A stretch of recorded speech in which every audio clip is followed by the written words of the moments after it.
भरा नहीं है भावों से, भरा नहीं है भावों से, जिसमें बहती रसधार नहीं, वह जिसमें बहती रसधार नहीं, वह हृदय नहीं, वह पत्थर है जिसमें पढ़ने का प्यार नहीं। एक समय मात्र 5-7 साल पहले चलते हैं, किसी कोचिंग में बच्चे छुट्टी लेना नहीं चाहते, छुट्टी लेना नहीं चाहते, पढ़ना चाहते। शिक्षक भगाया करते थे, स्टूडेंट भागना नहीं चाहते। और आज वही परिवेश है, जो टीचर पढ़ाना चाहते हैं तो स्टूडेंट भागना चाहते हैं। और एक समय था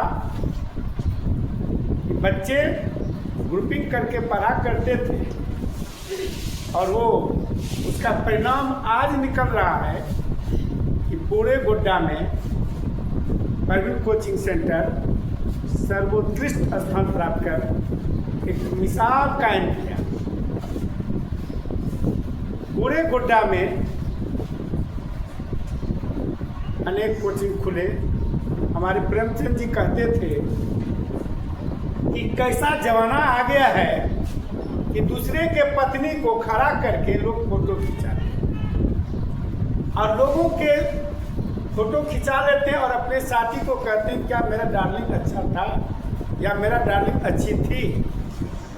तो उनके दोस्त लोग कहते थे बहुत अच्छी डार्लिंग है आपका, लेकिन ये पता नहीं कि दूसरे को डार्लिंग लेकर के अपना डार्लिंग मान करके फोटो खिंचा। जैसे इस बार भी वही परवीन कोचिंग सेंटर से एक भी बच्चे सेकंड और थर्ड नहीं कर पाए, सारे के सारे फर्स्ट कर दिए।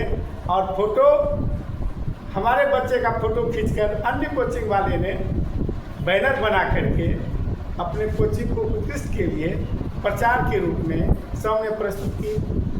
वाह, ये चित्र कहानी है। और हम कहते हैं बच्चों में कि आप उसमें ऐसी मस्तानी छाइए बच्चों में कि आपका बच्चा परवीन कोचिंग सेंटर में पढ़ने के बजाय उसके मस्तिष्क को भी सर्विसिंग करते हैं, ताकि उनका भविष्य उज्जवल में हो सके और बच्चे आगे बढ़ सके।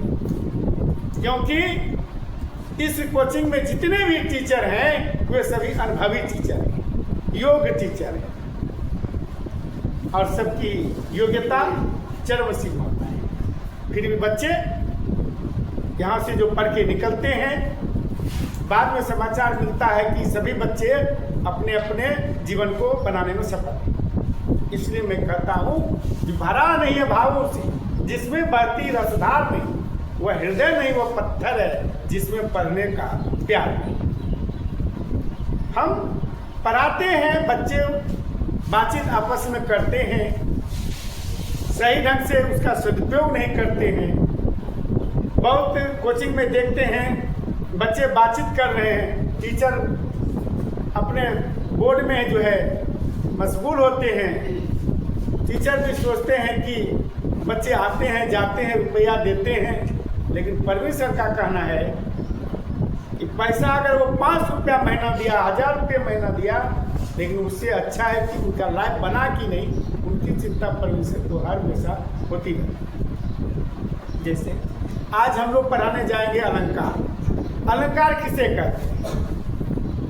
आप पढ़ते होंगे कि संज्ञा किसे कहते हैं। किताबों में लिखी रहती है, व्याकरण में लिखी रहती है कि किसी वस्तु व्यक्ति स्थान के नाम को संज्ञा कहते हैं, लेकिन मैं उस परिभाषा को अधूरा मानता हूँ। मैं कहता हूँ कि मनुष्य अपने नग्न आँखों से संसार की जितनी वस्तुओं को देखते हैं, सुनते हैं, अनुभव करते हैं, उसके नाम को संज्ञा कहते हैं। आप एग्जाम्पल में कहिए कैसे? जैसे हवा, who has seen the wind, neither I nor you, but when the लिंग दे पासिंग थ्रू। हवा को किसने देखा? न तूने न मैं। ठीक उसी प्रकार आज हम अपनी पढ़ाई को ऐसे जीवन में ढालेंगे, ऐसे जीवन में ढालेंगे हम कि जिस प्रकार मनुष्य अपनी सुंदरता को बढ़ाने में दिन रात प्रयास करते हैं, लेकिन अपनी सुंदरता को नहीं बढ़ाते, क्योंकि बिना शिक्षा से सुंदरता बढ़ नहीं सकती, बिना अलंकार बढ़ने से आप अलंकृत नहीं हो सकते। जैसे आप ये बात जान लीजिए कि अलंकार क्या है। अलंकार की परिभाषा किताबों से नहीं लीजिए, आत्मचिंतन, आत्ममनन और उसको अपने जीवन पर, अपने मानस पटल पर लाइए कि आप अलंकार क्या है। अलंकार किसे कहते हैं?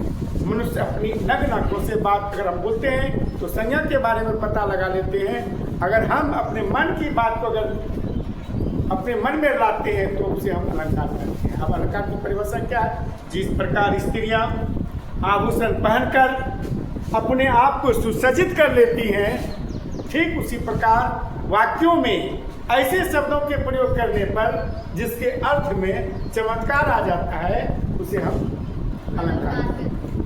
अलंकार किसे कहते हैं? फिर से बोलिए, अलंकार किसे कहते हैं? बोलिए। जिस प्रकार स्त्रियां, बोलिए, जिस प्रकार स्त्रियां आभूषण पहनकर अपने आप को सुसज्जित कर लेती हैं, ठीक उसी प्रकार वाक्यों में ऐसे शब्दों के प्रयोग करने पर उसके अर्थ में चमत्कार आ जाता है, उसे हम क्या कहेंगे? अलंकार कहते हैं। क्या कहेंगे? आप उसको जैसे जिस प्रकार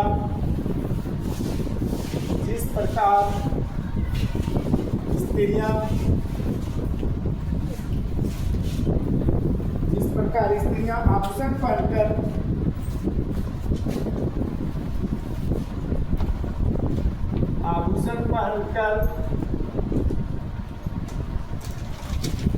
आभूषण पहनकर अपने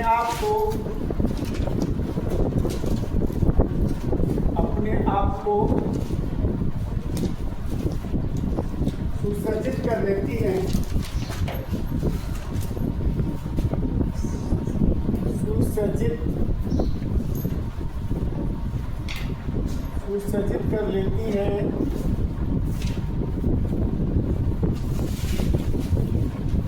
सुसज्जित कर लेती हैं, ठीक उसी प्रकार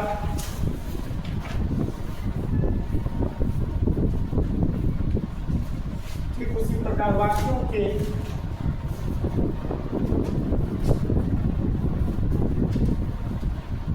में ऐसे शब्दों का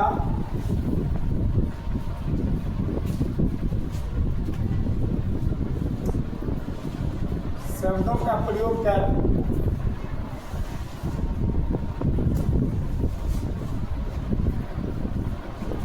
जिस प्रकार स्त्रियां आभूषण पहनकर अपने आप को सुसज्जित कर लेती हैं, उसी प्रकार वाक्यों में ऐसे शब्दों का प्रयोग करने पर उसके अर्थ में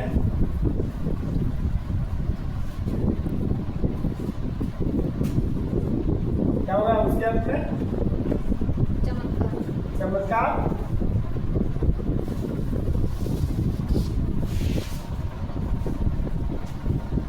जिस प्रकार स्त्रियां आभूषण पहनकर अपने आप को सुसज्जित कर लेती हैं, ठीक उसी प्रकार वाक्यों में ऐसे शब्दों का प्रयोग करने पर उसके अर्थ में चमत्कार उत्पन्न होती है।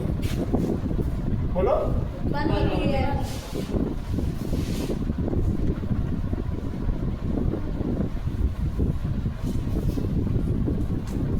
उसे अलंकार है। अलंकार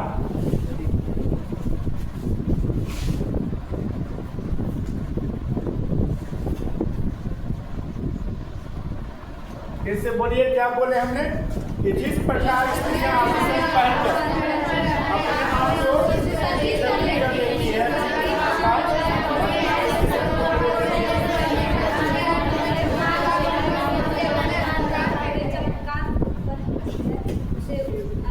उसे अलंकार कहते हैं। जैसे कल कानन मोर पखा, जैसे कल कानन मोर पखा, उर्पे बनमाल विराजती है, उर्पे बनमाल विराजती है। विराजती। यहाँ पे जान गए परिभाषा क्या बोले? कल कानन मोर पका उड़ते, या मोर है मोर पका उड़ते मनमाल विराजती है। कल कानन कुंडल मोर पका उड़ते मनमाल विराजती। अब देखिए अलंकार कितने प्रकार के हैं? तीन प्रकार। पहला लिखिए अर्थालंकार, अर्थालंकार। दूसरा लिखिए शब्दालंकार, और तीसरा लिखिए उभयालंकार।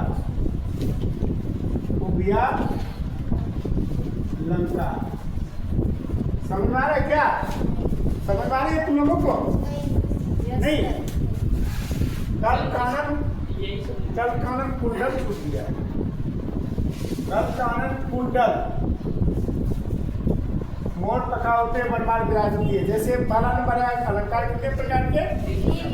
अर्थालंकार, शब्दालंकार और अब लिखेंगे जिस वाक्य के अर्थ में चमत्कार। जिस वाक्य उसे क्या कहेंगे? अर्थालंकार। बोलिए क्या कहेंगे? जिस वाक्य के शब्द के अर्थ में चमत्कार हो उसे क्या कहेंगे? जब दोनों के अर्थ में चमत्कार हो तो उसको क्या कहेंगे? आज ही तक